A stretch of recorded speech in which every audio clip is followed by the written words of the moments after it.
इकडे पंकजा मुंडे यांच्या विरोधात सोशल मीडियावरती आक्षेपार्ह पोस्ट टाकल्या प्रकरणामध्ये बीडच्या परळी येथे बंदचं आवाहन करण्यात आलंय। सकल ओबीसी समाजाकडून बंद पुकारण्यात आलाय। काल बीडमधल्या शिरूर कासार येथे देखील याच कारणास्तव बंद पुकारण्यात आला होता। दरम्यान उद्या जिल्हास्तरीय वडवणी येथे देखील बंद पुकारण्यात येणार आहे। परळी शहरातील बंदचा आढावा घेतलाय गोविंद शेळके यांनी।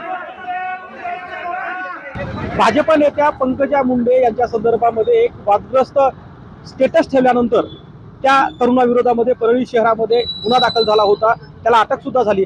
मात्र त्याच्या संदर्भामध्ये आज वंजारी समाजाच्या वतीनं आपण बघतो की परळी शहर बंदची हाक देण्यात आली आहे।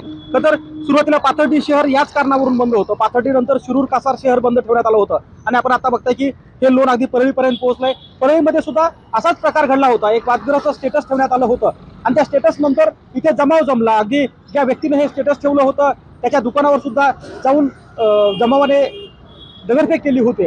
आता मात्र पुन्हा एकदा त्या व्यक्तीवर कडक कारवाई करण्याची मागणी केली जाते आणि आपण बघतोय की पंकजा मुंडे यांचा पराभव इतका जिव्हारी लोकांच्या लागलाय की सुरुवातीला पाथर्डी शहर बंद झालं, त्यानंतर शिरूर शहर बंद झालं आणि आज परळी शहर बंद आहे। अगदी परळी शहरामध्ये विशेष आहे की आज बंदोबस्त सुद्धा वाढवण्यात आलाय, कारण यापूर्वीच्या काही घटना परळीच्या घडलेल्या आहेत किंवा बीड जिल्ह्यात घडल्यात, प्रशासन सुद्धा अगदी अलर्ट आहे। आणि सोशल मीडियावरती सर्वात जास्त नजर या बीड पोलिसांची असणार आहे।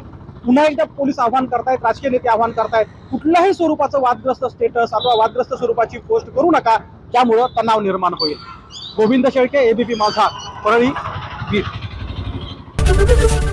एबीपी माझा, उघडा डोळे बघा नीट।